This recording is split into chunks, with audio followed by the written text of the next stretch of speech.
A neat little garage sale find here.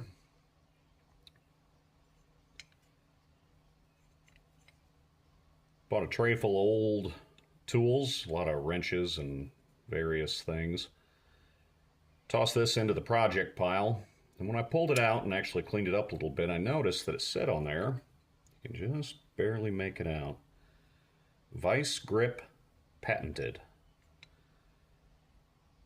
I thought it was kind of an odd one. Started looking into it.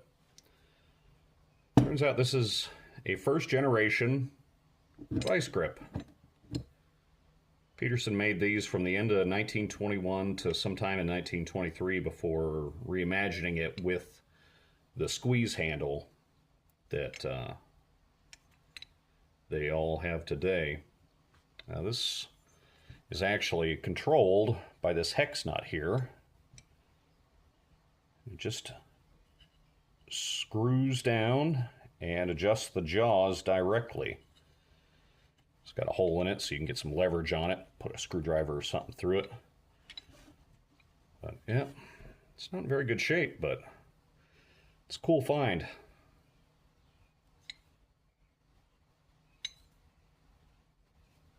First generation vice grip.